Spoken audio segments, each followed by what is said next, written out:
Assalamualaikum warahmatullahi wabarakatuh. Salam sejahtera buat sobat Sobter dimanapun berada. Oke, Mimin akan lanjutkan cerita Liontin Giok Naganya. Tapi seperti biasa yang belum tekan tombol subscribe dan aktifkan loncengnya juga, serta berikan like dan komentar pada channel yang baru ini. Oke, Mimin akan lanjutkan ceritanya. Bab 326 sampai 330. Gujin memandang Ye Chong dengan kejam. "Nak, aku harus mengakui bahwa kamu memiliki beberapa kemampuan, tetapi kamu terlalu gila." Dia berdiri, mengangkat sabuk celananya, dan berjalan ke atas ring. Zhu Jiayin pernah memperkenalkan kepada Ye Chong bahwa orang ini paling ahli dalam menyembunyikan senjata dari zaman kuno hingga modern. Island Master Huang dan Yu Pingxi saling berbisik.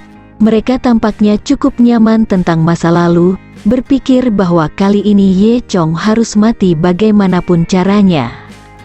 Gu Jinlai mencibir, "Nak, kamu sendiri yang mencari kematian, tidak heran aku." Sebelum dia selesai berbicara, 3 paku pengejar jiwa ditembakkan dari tangannya tanpa suara. Ketiga paku pengejar jiwa ditembakkan ke bagian vital Ye Chong. Jika terkena, mereka akan lumpuh, dan tidak ada cara untuk melawan. Meski kecepatan senjata tersembunyi di zaman kuno dan modern cepat, dalam pandangan Ye Chong, tidak ada bedanya dengan gerakan lambat.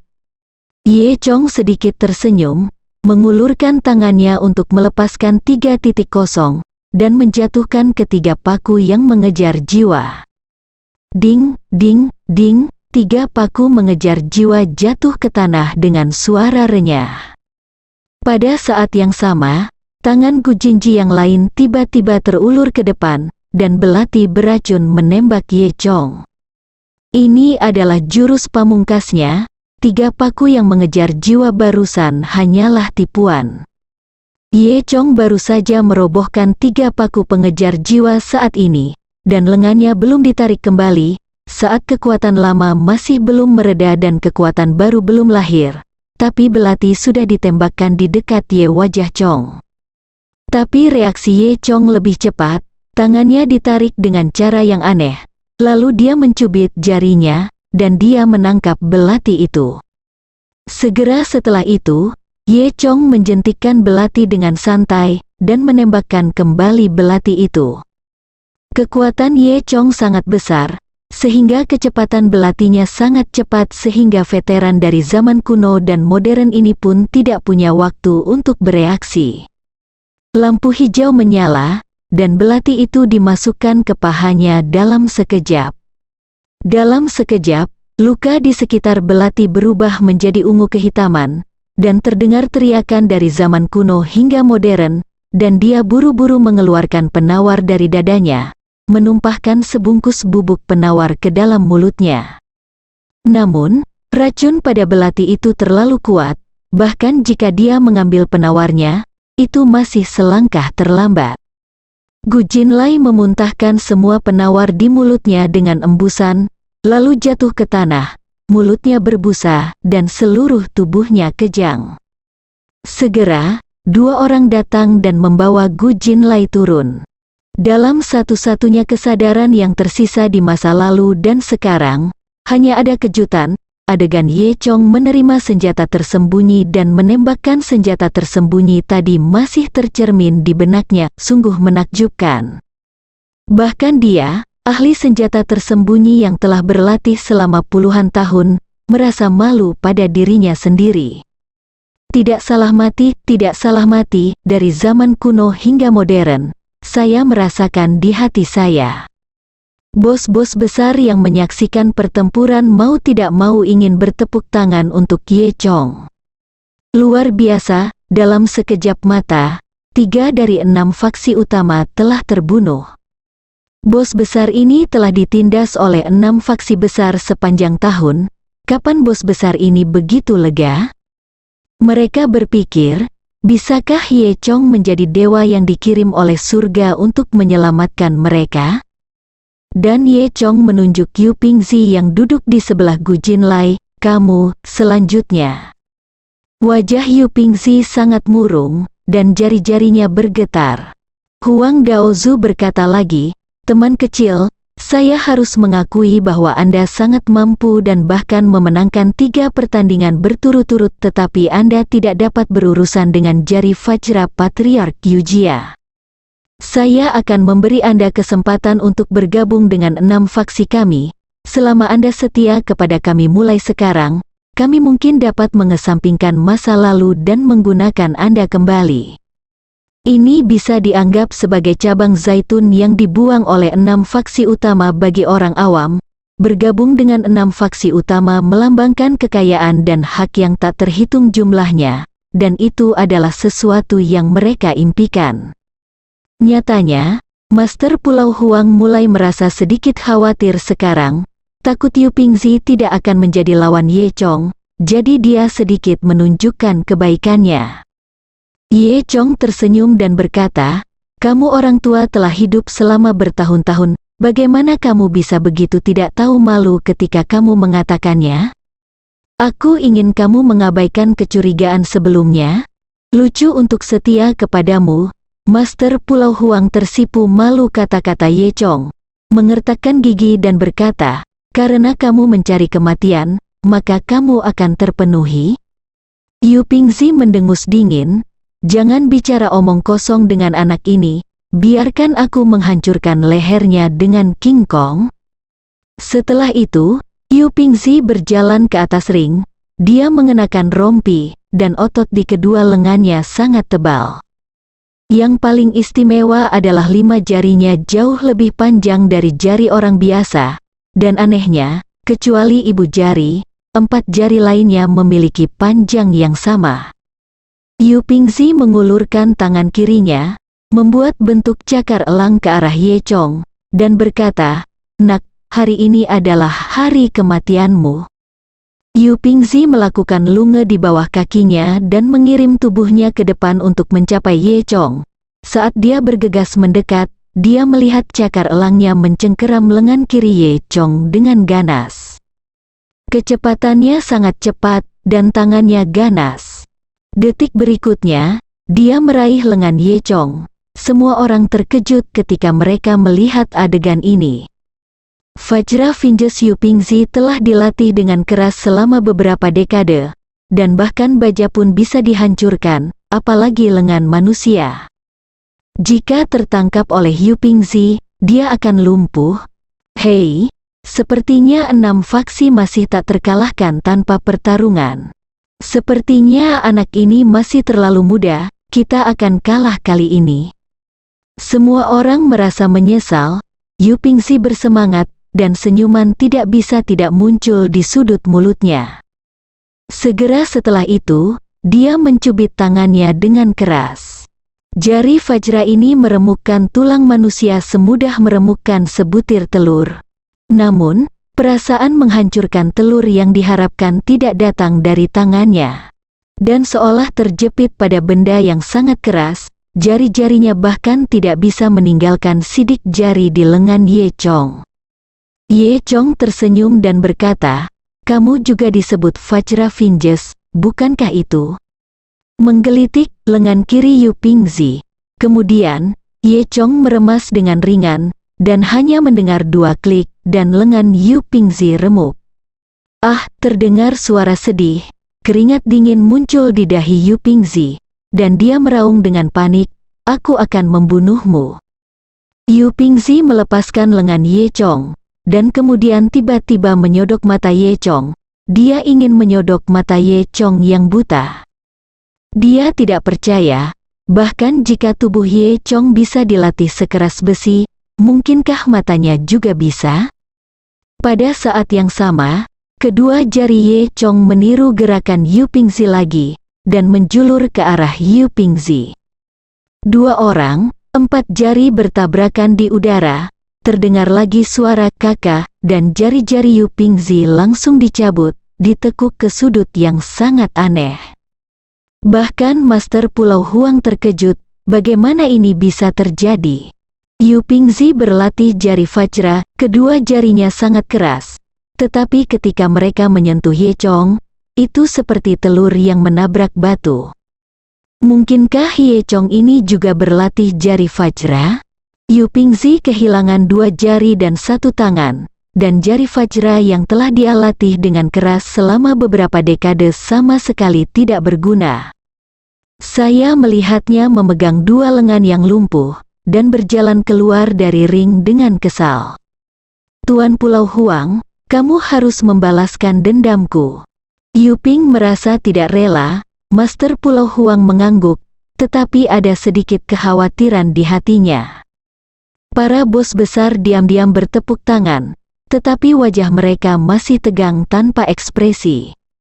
Dari 6 sekte utama, hanya Guru Huang Dao yang tersisa, dan ada patriark keluarga Sa yang belum pernah muncul, Raja Pasir. Tuan Pulau Huang berkata kepada Ye Chong lagi, anak muda, Anda harus pemaaf dan pemaaf. Hari ini, bahkan jika 6 faksi utama kami memiliki hubungan dengan Anda, bagaimana dengan ini? Bagaimana kalau kita berdamai dan berteman? Penjumlahan ketiga Huang, dari awal membiarkan Ye Chong mengaku kalah, hingga membiarkan Ye Chong bergabung dengan 6 faksi utama, dan sekarang mengusulkan untuk berteman. Jelas bahwa Master Pulau Huang memiliki hati nurani yang bersalah. Ye Chong mencibir, saya katakan sebelumnya bahwa Anda adalah orang tua yang tidak tahu malu. Baru saja Anda mengatakan bahwa Anda menyelamatkan saya, dan sekarang Anda mengatakan bahwa Anda dan saya terikat. Saya hanya ingin tahu, mengapa kita genap, siapa milik saya di sini? Lawan, wajah Tuan Pulau Huang tercekik seperti hati babi, dan dia melanjutkan, anak muda, pernahkah kamu mendengar pepatah bahwa naga yang kuat tidak mengalahkan ular? Luzu ini wilayah kami, jika Anda ingin berkeliaran di sini, sebaiknya Anda tidak mengganggu kami. Ye Chong berkata sambil tersenyum, hari ini saya akan menekan Anda ular lokal dan melihat apa yang terjadi. Di hadapan kekuatan absolut, siapa yang peduli siapa dia? Huang Daozu melihat bahwa mereka tidak dapat mencapai kesepakatan, tampaknya mereka harus berjuang sampai mati. Dia berkata dengan dingin, Patriark Sa, sudah kali ini, apakah kamu belum muncul? Pada saat ini, di sudut yang gelap, ada ledakan tawa yang sangat dingin. Jie Jie, Jie Jie, kemudian, dari tempat gelap itu, seorang kurcaci yang tingginya kurang dari 5 kaki keluar. Dwarf itu tampak berusia sekitar 40 tahun, dengan kaki pendek dan wajah mengerikan. Orang ini adalah patriark keluarga Sa, Raja Sa. Zhu Jiayin pernah berkata bahwa meskipun Raja Pasir ini tidak terlalu terampil, dia adalah penjahat yang berbahaya dan paling berbahaya. Sawang berkata sambil tersenyum, saya tidak menyangka, ada pemuda yang sangat kuat yang bisa mengalahkan orang-orang tua itu. Hehe, saya benar-benar melihat banyak kegembiraan kamu juga datang. Ke panggung gestur denganku, tanya Ye Chong. Raja Pasir menggelengkan kepalanya, aku tidak pandai berkelahi atau apapun. Dia menjentikkan jarinya, dan seorang pelayan segera membawakan 2 cangkir teh. Sen King tersenyum dan berkata, saya masih pandai minum teh. Dia mengangkat cangkir teh, meskipun saya termasuk 6 sekte besar, saya tidak sama dengan mereka. Jika Anda benar-benar dapat mengalahkan orang dari sekte, maka aku mengenalimu, tidak apa-apa menjadi kakak. Kemudian, dia memerintahkan pelayan untuk memberikan secangkir teh lagi kepada Ye Chong. Keburukan Sen King terkenal, dan semua bos besar mengetahuinya. Banyak orang ingin mengingatkan Ye Chong untuk tidak meminum secangkir teh ini. Tapi tidak ada yang berani menjadi burung awal ini, karena takut dibalas oleh 6 faksi utama. Lagi pula, Tuan Pulau Huang belum bergerak, dan hasilnya masih belum pasti. Sawang mengambil secangkir teh dan berkata, cangkir ini adalah roti panggangku untukmu. Ye Chong tersenyum acuh tak acuh, aku hanya sedikit haus. Kemudian, dia mengambil cangkir teh itu. Setelah itu, keduanya minum teh di cangkir bersama. Melihat Ye Chong telah selesai minum, Sawang tiba-tiba tertawa. "Nak, pengalamanmu masih terlalu sedikit. Tahukah kamu apa kandungan teh yang baru saja kamu minum?" Ye Chong tertawa dan berkata, "Teh yang baru saja kamu minum? Bukankah hanya ada 3 senyuman dan Jue Mingsan?" Raja Pasir terkejut. Dia awalnya berpikir bahwa Ye Chong tidak tahu ada racun di dalam teh. Tetapi Ye Chong langsung memberitahu dia semua racun yang dia pakai. Ini menunjukkan bahwa Ye Chong tahu bahwa ada masalah di dalamnya, tehnya. "Sudahkah kamu minum tehnya? Anak ini sudah gila?" Sawang berpikir sendiri. Ye Chong berkata sambil tersenyum, "Kamu memang penjahat yang jahat dan licik." Raja Pasir mencibir, "Hei, jadi bagaimana jika kamu tahu? Apakah kamu masih tidak minum teh? Izinkan saya memberitahu Anda. Tidak ada penawar untuk San Xiao Jue Mingsan ini. Selama Anda tertawa 3 kali, Anda pasti akan mati." Tapi Ye Chong berkata, "Kamu telah tertawa 2 kali, kamu tidak boleh tertawa lagi, Raja." Pasir mencibir, "Jie, bunuh koinnya, kamu diracuni, kenapa aku tidak bisa tertawa sebelum?" Dia selesai berbicara, dia tiba-tiba merasakan sakit yang tajam di tubuhnya. Raja Pasir menatap Ye Chong dengan ngeri, dan lalu dia jatuh ke tanah dengan plop, dan mati ketika dia melihat lagi. Dia masih memiliki senyum di wajahnya, tepat 3 kali. Kata Ye Chong, Raja Sa tertawa 3 kali dan langsung mati. Semua orang melihat pemandangan ini dengan heran, tetapi tidak ada yang bisa bereaksi. Apa yang diminum Raja Pasir adalah teh beracun yang sebenarnya. Lalu, Pasir Raja tertawa 3 kali tanpa menyadarinya, lalu mati. Saya khawatir Raja Pasir tidak akan bisa mati sampai dia mati. Saya mengerti bagaimana saya mati. Di antara 6 faksi utama, hanya Tuan Pulau Huang yang tersisa, dan tuan dari keluarga lain semuanya telah dikalahkan oleh Ye Chong. Yu Pingzi menopang tangannya yang lumpuh dengan ekspresi cemberut di wajahnya. "Tuan Pulau Huang, terserah Anda." Tuan Pulau Huang berdiri, meluruskan jubahnya, dan berjalan kering. "Nak, kamu bisa dianggap sebagai bakat jika kamu bisa berpura-pura menjadi orang tua." Ye Chong tersenyum, "Orang tua, jangan bicara omong kosong. Penampilanmu untuk meminta perdamaian barusan telah sepenuhnya mengungkapkan rasa bersalahmu, dan sekarang kamu masih harus menghadapinya. Apakah kamu tidak tahu bagaimana menjadi malu jika kamu mengucapkan kata-kata kasar di sini?" Paru-paru Tuan Pulau Huang akan meledak karena amarah. "Aku akan membunuhmu hari ini." Setelah selesai berbicara, dia mengulurkan tangan kanannya, hanya untuk melihat bahwa garis telapak tangan di telapak tangannya semuanya terhapus, tidak lebih, seluruh telapak tangannya seperti pelat besi. Telapak bunga yang jatuh dari lelaki tua itu tidak membunuh siapapun selama 30 tahun. Hari ini, lelaki tua itu membuat pengecualian untukmu, Ye Chong tertawa, "Untuk usia tuamu, aku akan membiarkanmu menamparmu." Tuan Pulau Huang menjadi marah karena malu. Dia mencondongkan tubuh ke depan dan menamparkan dada Ye Chong dengan telapak tangannya. Telapak bunga jatuh, yang telah dipraktikkan Guru Huang dengan keras selama 50 tahun, memiliki ciri uniknya sendiri. Telapak-telapak bunga jatuh itu ganas, tetapi sangat ringan. Lintasannya seperti kelopak yang jatuh dari langit, sulit untuk diketahui. Bahkan jika lawan ingin memblokirnya, mereka tidak tahu di mana telapak tangan itu mendarat. Tapi ketika datang ke Ye Chong yang tidak mengelak atau menghindar, Falling Flower Palem tidak bisa menunjukkan sihirnya. Detik berikutnya, Luo Huazang sudah menamparkan dada Ye Chong. Kekuatan telapak tangan ini cukup untuk menghancurkan sebuah mobil. Jika ini adalah orang biasa, tulang dadanya pasti sudah roboh akibat serangan telapak tangan ini.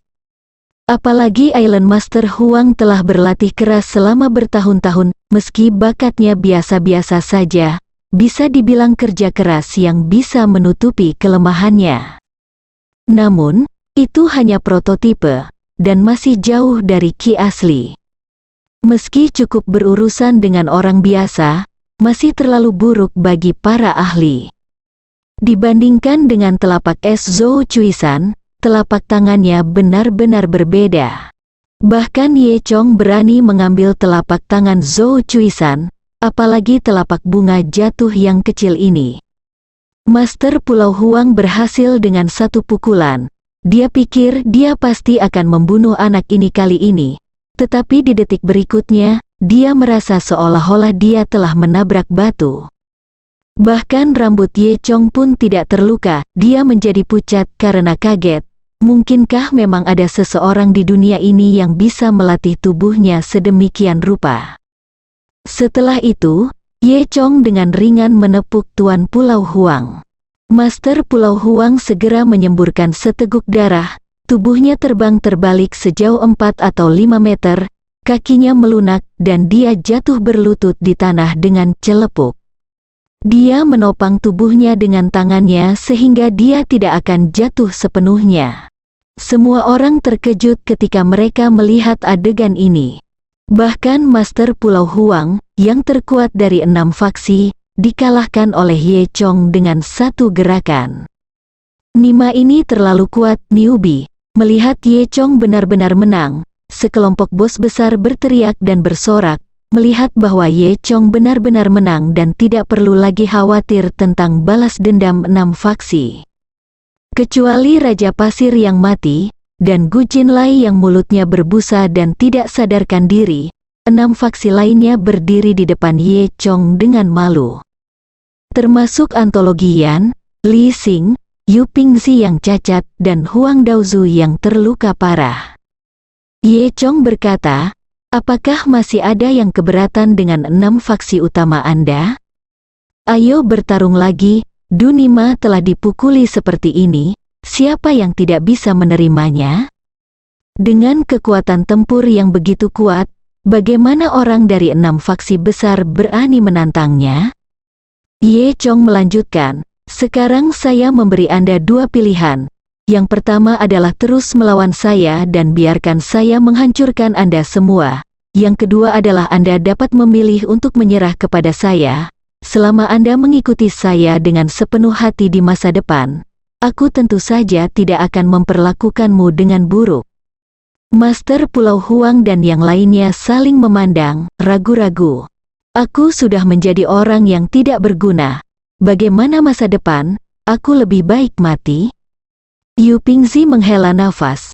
Ye Chong tersenyum dan berkata, aku bisa menyembuhkan tanganmu yang terputus, dan aku juga bisa menjamin bahwa jari Vajramu akan lebih kuat dari sebelumnya. Tentu saja itu benar, bukan hanya kamu, tetapi kungfu ringan Patriark Wen dan Tai Chi Patriark Li, aku bisa membuat kalian semua lebih kuat. Lanjut Ye Chong, dan Tuan Pulau Huang, Anda telah menunjukkan tanda-tanda mengembangkan ki yang sebenarnya, ikuti saja saya, dan Anda akan dapat mengembangkan ki yang sebenarnya dalam waktu singkat, Tuan Pulau. Huang melebarkan matanya dan mengajukan pertanyaan yang sama kepada Yu Pingzi, benarkah? Ye Chong meletakkan tangannya di belakang punggungnya dan berkata, sekarang saatnya bagimu untuk memilih. Master Pulau Huang dan yang lainnya saling memandang, dan mereka tahu bahwa mengikuti Ye Chong hanya memiliki keuntungan dan tidak kerugian. Lagi pula, beberapa orang secara pribadi telah mengalami kekuatan Ye Chong. Tuan Ye Chong, kamu sangat kuat. Aku, Liu Dong, benar-benar akan meyakinkanmu. Liu Dong adalah orang pertama yang berlari untuk menunjukkan kesetiaannya. Master Pulau Huang mendengus, kamu bajingan bodoh, turun. Liu Dong berjalan dengan sedih.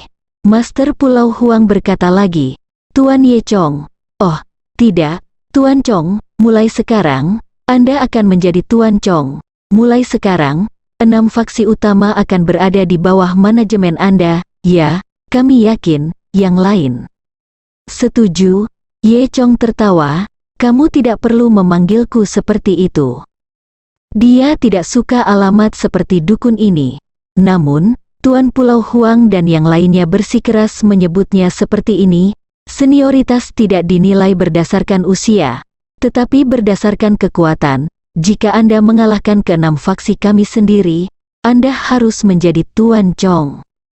Kami telah meyakinkanmu. Setelah itu, orang-orang dari 6 faksi utama mengepung Ye Chong dan duduk di tengah mimbar. Posisi ini diperoleh dengan penindasannya secara paksa. Kalimat pertama yang dikatakan Ye Chong adalah, mulai hari ini, semua orang tidak perlu membayar biaya perlindungan apapun ke-6 faksi utama. Semua orang tercengang. Sejenak, tidak mengerti apa yang dibicarakan Ye Chong.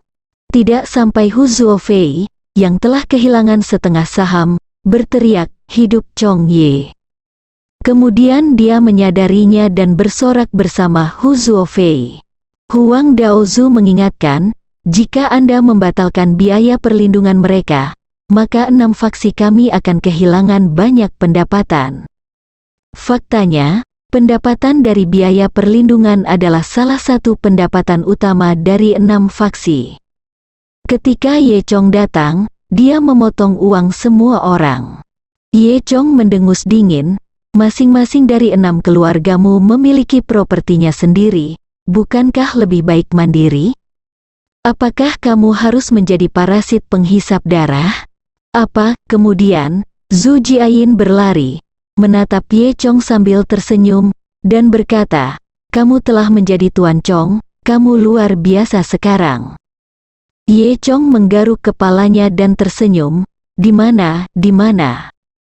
HMPH, kamu tidak perlu rendah hati. Sekarang kamu telah menyerah kepada 6 faksi utama. Itu setara dengan menyerahkan semua pasukan bawah tanah di Luzhu. Dan sekarang kamu telah menjadi kaisar bawah tanah. Zhu Jiayin berbisik kepada Ye Chong. Di sisi lain, di garis peringatan di lereng gunung, banyak orang yang telah memasang taruhan dengan cemas menunggu hasilnya. Mereka tidak tahu apa yang terjadi di puncak gunung. Dan mereka masih menantikan pemenang tahun ini. Di antara 6 faksi utama, keluarga Huang adalah yang paling kuat, jadi tentu saja kebanyakan orang menekan Master Pulau Huang. Wei Huaqiang juga salah satunya. Wei Huaqiang masih menertawakan Ye Chong sampai sekarang. Jika dia tidak bodoh, tidak akan ada orang bodoh di dunia ini. Dia bersandar di depan Tian Yongsan. Yongsan, saya tidak menargetkan siapapun, saya hanya mendiskusikan fakta. Anda baru saja mendengarnya, dan dia mengatakan bahwa tidak ada satupun dari 6 faksi yang menang. Tidakkah menurut Anda ini konyol? Bukankah dia bodoh? Tian Yongsan mengabaikan Wei Huaqiang. Wei Huaqiang terus tersenyum dan berkata, Yongsan, bagaimana kalau kita membeli villa kelas atas bersama setelah aku memenangkan uangnya? Tian Yongsan merasa sedikit tidak senang ketika dia melihat kata-kata Wei Huaqiang menjadi semakin keterlaluan. Saat ini, berita tiba-tiba turun dari gunung, ke-6 sekte telah kalah. Begitu berita itu keluar, langsung ada keributan. Apakah kamu bercanda tentang Jiba? Apakah tidak ada pemenang dalam kompetisi? Dan dia tidak percaya berita itu benar. Orang yang datang untuk menyampaikan berita itu adalah Liu Dong. Melihat betapa berisiknya kerumunan itu, dia berteriak, diam. Jangan bilang 6 sekte utama saya tidak peduli dengan uang kecil Anda. Jika Anda mengatakan tidak ada pemenang, maka tidak ada pemenang, tidak ada pilihan selain diam. Namun, beberapa orang masih tidak puas dan bertanya dengan suara rendah, jika 6 faksi kalah, siapakah juara pertandingan tinju ini? Itu Tuan Chong, kata Liu Dong. Tuan Chong, semua orang terkejut, mereka belum pernah mendengar gelar ini sebelumnya. Siapa Tuan Chong, dari jalan itu? Liu Dong mendengus dingin, Tuan Chong adalah Tuan Chong, pemimpin dari 6 sekte utama kami. Jika ada yang punya pendapat, tolong beritahu saya dulu. Saya hanya bisa mengakuinya, Ye Chong benar-benar memenangkan taruhan. Tian Yongsan sangat terkejut hingga dia tidak percaya.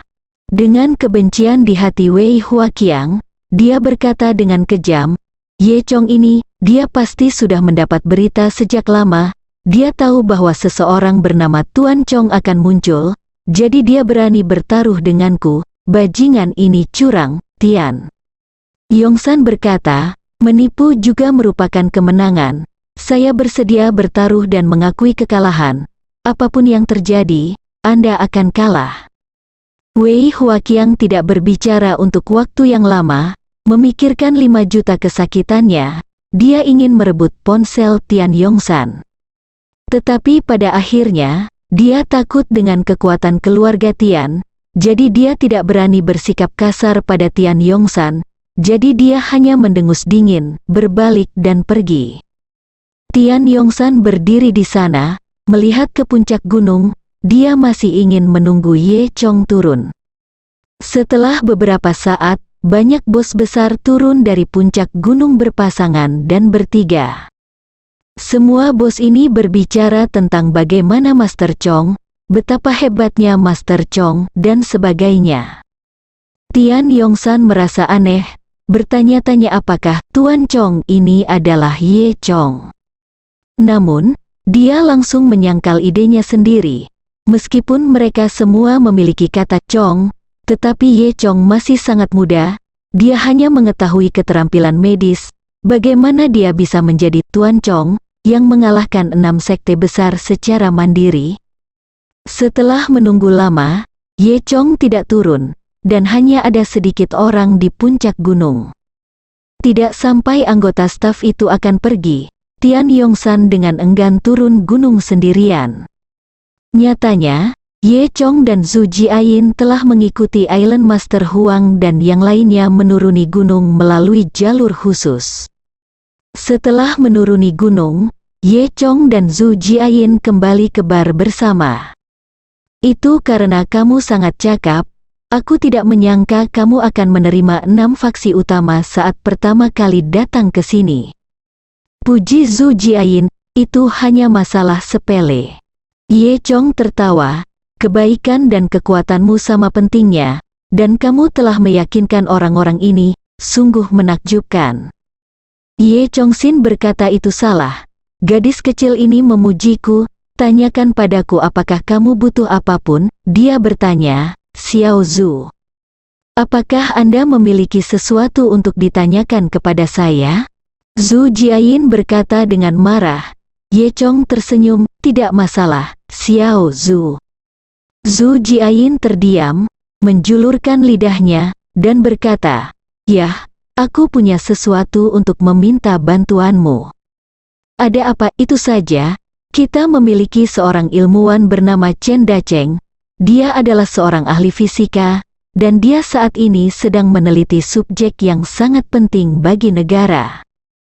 Jika penelitian ini berhasil, kemampuan pertahanan nasional kita di Tiongkok akan ditingkatkan ke tingkat yang lebih tinggi. Ye Chong mengangguk kepalanya, dia tidak mengerti apa hubungannya ini dengan dia. Zhu Jiayin melanjutkan, nah, sekarang ada banyak pasukan di luar negeri yang menatap Chen Dacheng. Mereka ingin menghancurkan penelitian Profesor Chen, namun, Chen Dacheng sekarang dilindungi oleh organisasi kami dan sangat aman. Tetapi putri Chen Dacheng adalah di sini. Lu Zhou berada di tahun ketiga sekolah menengahnya, dan karena berbagai alasan, kami tidak dapat maju untuk melindunginya. Jadi kami harus mencari orang luar untuk melakukannya. Zhu Jiayin tersipu, ya, saya merekomendasikan Anda untuk pemimpin, dan pemimpin setuju. Jadi saya pikir tolong lindungi putri Chen Dacheng. Kamu adalah departemen khusus. Bahkan jika kamu merasa tidak nyaman untuk maju, aku khawatir ada banyak cara untuk melakukannya. Selain itu, kamu tahu begitu banyak ahli. Mengapa kamu harus menemukanku? Mari lupakan tentang ini masalah. Ye Chong tidak ingin berbicara dengannya. Ada terlalu banyak hubungan yang terlibat dalam masalah ini, jadi dia menolak Zhu Jiayin dengan keras. Zhu Jiayin berkata, "Tuan Ye Chong, jangan buru-buru menolak saya, tentu saja saya tidak akan membiarkan Anda melakukan ini dengan sia-sia." Setelah berbicara, Zhu Jiayin mengeluarkan ponselnya dan mengklik video di dalamnya. "Saya tidak melakukannya untuk keuntungan. Saya tidak akan melakukannya tidak peduli berapa banyak keuntungan yang Anda berikan kepada saya," kata Ye Chong dengan sangat benar. Hanya saja sebelum dia selesai berbicara, ponsel Zhu Jiayin tersangkut di bawah hidungnya. "Jika kamu tidak melakukannya, kamu hanya tidak biarkan aku melihat apa yang ada di telepon ini." Ye Chong terkejut dan buru-buru mengambil telepon itu. Ia menemukan bahwa yang terekam dalam video tersebut adalah cangkang kura-kura seukuran semangka. Cangkang kura-kura memiliki garis-garis yang jelas, hijau zamrud dan memancarkan cahaya redup. Meski tidak ada kura-kura di dalamnya, tampaknya cangkang kura-kura masih tumbuh. Apakah ini batu jatuhan kura-kura berumur 10.000 tahun? Ye Chong terkejut. Zhu Jiayin mengangguk. "Tuan Ye Chong benar, ini adalah batu Guijiang." Menurut legenda, batu Guijiang adalah cangkang kura-kura tua yang telah berusia setidaknya 10.000 tahun. Cangkang kura-kura ini tidak akan membusuk dan dapat terus tumbuh, serta aura yang terkandung di dalamnya juga sangat besar, merupakan sejenis bahan obat yang dapat menghidupkan kembali orang mati. Melihat mata berapi-api Ye Chong, Zhu Jiayin tahu bahwa dia menebak dengan benar kali ini. Dia tersenyum dan berkata, "Organisasi kami juga memperoleh batu Guijiang ini secara tidak sengaja. Saya tahu itu adalah sejenis bahan obat yang berharga, dan Tuan Ye Chong tampaknya sangat tertarik dengan bahan obat semacam ini. Jadi saya melamar ke organisasi. Jika Anda dapat menyelesaikan tugas, sebagai hadiah, batu Guijiang ini adalah milik Anda." Zhu Jiayin menebak bahwa Ye Chong menginginkan batu Guijiang, tetapi dia tidak menebak mengapa Ye Chong menginginkannya.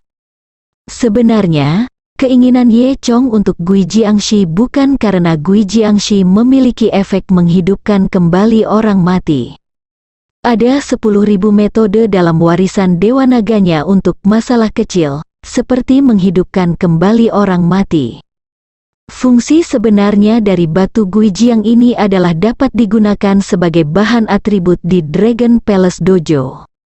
Untuk membangun dojo Istana Naga, Anda harus membutuhkan kekuatan 4 gajah, termasuk King Long, Bai Hu, Suzaku, dan Xuanwu. Ye Chong sudah memiliki Tai Sui sebagai harimau putih, dan esensi sumsum naga sebagai naga hijau. Batu Guijiang ini bisa digunakan sebagai Xuanwu. Dengan cara ini, kekuatan keempat gajah telah mengumpulkan ketiga gajah tersebut, dan hanya Suzaku yang hilang. Keempat bahan ini awalnya adalah spesies magis langka di dunia. Ye Chong bahkan tidak yakin apakah itu masih ada di bumi. Oleh karena itu, sekarang dia dapat melihat Guijiangshi, dia secara alami tidak akan menyerah, dan dia akan mendapatkannya bagaimanapun caranya. Untuk mendapatkan Guijiangshi, dia bahkan bisa berperang dengan organisasi misterius itu. Tentu saja, tidak perlu berperang sekarang, cukup selesaikan tugas perlindungan. Ye Chong tersipu dan berkata, "Yah, aku tergerak oleh ketulusanmu, dan aku memutuskan untuk membantumu." Zhu Jiayin tersenyum manis, "Bagus sekali. Setelah Tuan Ye Chong menyelesaikan tugasnya, aku akan menawarkanmu batu Guijiang dengan kedua tangan. Ya. Iya, pegang dengan kedua tangan agar tidak patah, dan jangan sampai hilang dariku, kalau tidak aku akan bertanya padamu," kata Ye Chong.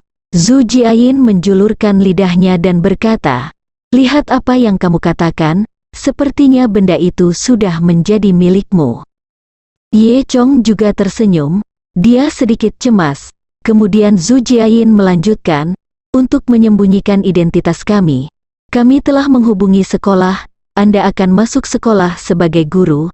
Anda hanya perlu memastikan keamanan Putri Chen Dacheng di sekolah. 3 minggu, setelah 3 minggu, semuanya akan baik-baik saja. Ye Chong mengangguk dan berkata, ya. Lalu dia bertanya, siapa Putri Chen Dacheng ini, seperti apa? Rupanya, Zhu Jiayin tersenyum dan berkata, sebenarnya, kamu juga tahu Putri Chen Dacheng putri. Oh, aku juga kenal dia. Zhu Jiayin berkata, dia adalah Chen Feifei. Chen Feifei, nama itu agak familiar. Tapi Ye Chong tidak ingat siapa itu untuk sementara waktu. Zhu Jiayin membuka foto lain di ponselnya dan menunjukkannya pada Ye Chong. Dalam foto tersebut, seorang gadis berusia 18 atau 19 tahun, mengenakan pakaian olahraga, dengan kuncir kuda, kulitnya yang putih terlihat sangat murni dan cantik. Gadis itu membawa ransel, dengan ekspresi agak memberontak di wajahnya. Ye Chong tiba-tiba teringat siapa ini. Bukankah ini gadis yang dia temui di komunitas tua itu ketika dia menangkap para pedagang? Aku tidak menyangka itu dia. Saat itu, dia, Zhu Jiayin dan gadis itu diancam oleh pedagang manusia. Untuk menghilangkan ancaman tersebut, mereka juga menggunakan tipu muslihat untuk mengalihkan perhatian para penyelundup. Operasi khusus adalah melepas jubah mandi Zhu Jiayin, sehingga para penyelundup bisa menatap lurus ke arahnya. Ye Chong tersenyum dan berkata, aku ingat gadis ini, bukankah dia melepas jubah mandimu? Zhu Jiayin tersipu, dan menatap Ye Chong putih, mengapa kamu mengingat ini? Segera setelah itu, keduanya berbicara tentang rincian lagi. Pada akhirnya, Zhu Jiayin berkata, kalau begitu kamu kembali dan bersiap dulu, dan melapor ke sekolah menengah nomor 5 dalam 3 hari. Keesokan harinya, Ye Chong kembali ke kota Beijiang dengan kereta berkecepatan tinggi. Kali ini, dia harus pergi dalam waktu yang lama, jadi dia harus menjelaskan urusan desa sebelum dia bisa pergi. Dia pertama kali menjelaskan masalah kilang anggur kepada Tang Chun, mengatakan bahwa sekarang masalah dari 6 faksi utama telah diselesaikan, dan dia dapat memulai pembangunan kilang anggur kapan saja. Kemudian, dia kembali ke desa Xiaoye, dan pertama-tama memanggil Wang Bing. Sekarang proyek departemen desa, rumah Ye Guangcai, dan rumah Tang Men telah berakhir dan dapat diselesaikan kapan saja. Ye Chong memberi Wang Bing 3 gambar lainnya. Salah satunya adalah gambar konstruksi perusahaan pertanian dan peternakan Longshan yang akan segera didirikan, dan 2 lainnya adalah rumah Liu Erbangsi dan Kiao Laos 3. Kakak Wang, jika proyek di pihakmu selesai, mulailah membangun 3 tempat ini. Ye Chong mengatur, kemudian, dia pergi ke Zhou Yutong untuk meminta izin. Ketika Zhou Yutong mendengar ini, dia akan keluar selama 3 minggu dan tidak kembali, itu langsung meledak. Apa katamu, kamu tidak akan kembali selama 3 minggu? Mengapa kamu pergi? Ye Chong menggosok hidungnya dan berbohong kepada Zhou Yutong. Ada seminar kapal pesiar 21 hari untuk pengusaha, dan semua yang besar bos di kota Luzhu akan berpartisipasi. Saya pikir ini adalah kesempatan yang sangat bagus. Jadi saya benar-benar ingin pergi. Zhou Yutong menjadi tenang dan berkata, oh, jika demikian, maka Anda harus pergi. Meskipun simposium semacam ini tidak akan memiliki pencapaian yang substansial, tapi ini adalah kesempatan bagus untuk membuat kontak. Bukan begitu? Ye Chong berkata dengan serius. Jika Zhu Jiayin tidak mengatakan bahwa masalah ini harus dirahasiakan, dia tidak perlu berbohong. Mengetahui lebih banyak bos besar di kota Luzhu akan sangat bermanfaat bagi bisnis masa depan kita. Kata Zhou Yutong, dia tidak tahu bahwa bos besar di kota Luzhu sudah mulai memanggilnya Tuan Chong. Ye Chong tersenyum, menggosok hidungnya dan berkata, "Aku juga berpikir begitu, Yutong, jangan khawatir, aku pasti akan mengenal 100 bos besar kembali." Zhou Yutong mengangguk dan berkata, "Ye Chong, kamu benar-benar menjadi lebih baik dan lebih baik, semakin baik. Sekarang aku tahu bagaimana mengejar kemajuan." Ye Chong terkikik, "Bagaimana, apakah kamu semakin menyukaiku?" Zhou Yutong mendengus, dan mengulurkan tangan untuk mencubit Ye Chong. Ye Chong melarikan diri dengan tergesa-gesa dan pergi ke pusat kesehatan untuk mencari Lin Wan. Sekarang peralatan di klinik sudah terpasang dan sedang didibak. Setelah komisioning selesai, klinik dapat dibuka secara resmi. Lin Wan terkejut mendengar bahwa Ye Chong akan pergi selama 3 minggu. Dia tersenyum dan berkata, "Ye Chong, kamu tidak akan melakukan sesuatu yang buruk kan?" Ye Chong tersipu dan mengatakan kebohongan yang dia katakan pada Zhou Yutong lagi. Setelah meninggalkan klinik, Ye Chong pulang dan mengambil semen kecil itu. "Kamu melindungi keamanan desa Xiaoye," dia berkata kepada Xiao Semen. "Aku telah pergi selama beberapa hari. Jika penduduk desa Xiaoye kehilangan sehelai rambut, atau ladang desa Xiaoye kehilangan rumput liar, aku akan melakukannya. Aku akan kembali dan membersihkanmu. Jika penduduk desa kehilangan 1 rambut, aku akan mengambil 10 rambutmu. Jika ladang kehilangan 10 gulma, aku akan mengambil 100 rambutmu." Little Semen berhenti melakukan itu segera setelah dia mendengarnya. Meong.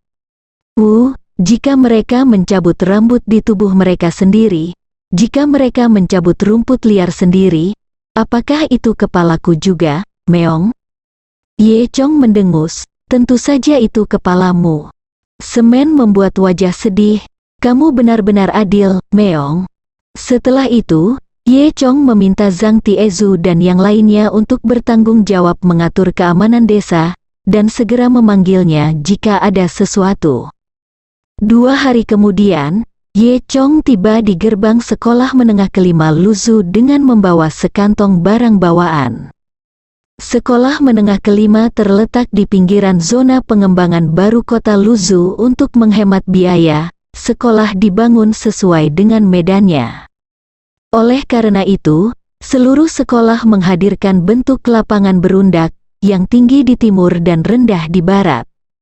Sebidang tanah tertinggi di timur berada di atas cakrawala, dan gedung pengajaran sekolah berada di sebidang tanah ini.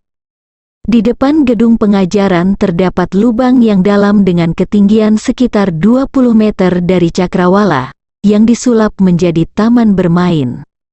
Lebih jauh ke barat taman bermain adalah lubang dalam kedua, sekitar 25 meter dari cakrawala, yang telah diubah menjadi taman botani dan lapangan basket. Hari ini adalah hari Senin. Setelah jam 7 pagi, banyak mobil van yang diparkir di gerbang sekolah untuk menjemput dan menurunkan siswa. Anak-anak setengah dewasa ini semuanya membawa tas sekolah dan berjalan ke kampus dalam kelompok 3 dan 4. Sekolah menengah kelima adalah sekolah menengah yang komprehensif, dibagi menjadi sekolah menengah pertama dan sekolah menengah atas. Di gerbang sekolah, sesekali mobil mewah terlihat berhenti. Semua orang di sekolah tahu bahwa siswa yang turun dari mobil mewah itu pastilah dari kelas 1 tahun ketiga SMA. Karena nenek moyang generasi kedua dari seluruh sekolah ada di kelas itu. Orang tua siswa di kelas 1 senior 3 adalah tokoh terkemuka di kota Luzhu. Ye Chong memberitahu penjaga pintu mengapa dia datang, dan penjaga pintu membiarkan Ye Chong masuk. Memasuki gerbang sekolah, ada jalan setapak yang ditumbuhi pepohonan di depan Anda. Di sebelah kiri jalan ada kolam buatan, dan di sebelah kanan ada perpustakaan. Jalan ke ujung jalan, belok kiri dan berjalan 500 meter lagi, dan Anda akan sampai di gedung pengajaran utama sekolah. Gedung pengajaran memiliki total 6 lantai, 3 lantai pertama untuk SMP, dan 3 lantai terakhir untuk SMA. Sudah ada seseorang yang menunggu Ye Chong di pintu gedung pengajaran. Ini adalah seorang pria paruh baya berusia 40-an, dengan tubuh gemuk dan perut buncit, mengenakan celana panjang dengan ikat pinggang diikat ke kancing terakhir, yang masih terlihat agak ketat. Di ikat pinggang celana, tergantung seikat kunci, dan di sisi lain tergantung tas ponsel dengan ponsel model lama di dalamnya. Halo, kamu guru baru, kan? Saya direktur kantor urusan akademik, dan nama saya Hao Sengxian. Hao Sengxian mengulurkan tangannya dan menepuk pundak Ye Chong sambil tersenyum. Anak muda, Anda dipersilakan untuk mengajar di sekolah menengah nomor 5. Saya harap Anda bisa bekerja keras, kembangkan anak-anak agar berguna. Ye Chong mengangguk, jangan khawatir, Direktur Hao. Setelah itu, Hao Sengxian bawa Ye Chong ke kantor guru di sekolah. Saat ini, sudah banyak guru di kantor yang sedang mempersiapkan kelas. Salah satunya adalah seorang gadis cantik yang sepertinya baru saja lulus belum lama ini. Dia mengenakan kuncir kuda dan pakaian kasual yang sopan. Dia adalah Tian Yongsan. Dan di sebelah Tian Yongsan adalah Wei Huaqiang. Meskipun Wei Huaqiang kira-kira seumuran dengan Tian Yongsan, dia datang ke sekolah beberapa tahun sebelumnya, dan melalui operasi hubungan, dia sekarang telah menjadi wakil direktur urusan akademik sekolah. Saat ini, Wei Huaqiang sedang duduk di sana dengan ekspresi tidak senang di wajahnya. Seorang guru laki-laki yang tinggi dan kuat di sebelahnya menuangkan segelas air untuk Wei Huaqiang sambil tersenyum. Direktur Wei, jangan marah, datang dan minumlah segelas air. Wei Huaqiang mendengus dingin, dan berkata, apa asal-usul anak baru ini? Mengapa Anda memberinya kelas 1 dari senior 3 segera setelah dia datang? Kepala sekolah adalah bagaimana menurutmu? Semua orang tahu bahwa Wei Huaqiang telah lama mendambakan kelas 1 dari senior 3. Kelas 1 dari 3 senior di sekolah menengah nomor 5 awalnya adalah kelas bermasalah. Siswa di dalamnya semuanya adalah leluhur generasi kedua, dan keluarga mereka kaya dan berkuasa. Oleh karena itu, Wei Huaqiang ingin mengenal orang tua dari kakek nenek generasi kedua ini dengan mengambil kesempatan menjadi kepala sekolah kelas 1 di tahun ketiga SMA. Kemudian dia bisa memanfaatkan ini untuk naik ke posisi teratas, dan jika berjalan lancar, dia bisa langsung dipromosikan ke manajemen sekolah. Awalnya, Mei Meng melakukan tugasnya dengan baik, dan dia langsung memenangkan kepala sekolah kelas 1, senior 3, tetapi tiba-tiba seorang guru muda datang, dan kepala sekolah benar-benar menugaskannya ke kelas 1, senior 3. Semakin Wei Huaqiang memikirkannya, dia menjadi semakin marah. Guru jangkung itu bernama Cao Xiong. Meskipun dia tinggi dan besar, dia berdiri seperti gunung di depan Wei Huaqiang, tetapi ketika dia melihat ke arah Wei Huaqiang, wajahnya masih sangat tersanjung. Direktur Wei, ketika guru baru datang nanti, aku akan memberinya pukulan besar terlebih dahulu, dan membebaskanmu. Bersambung.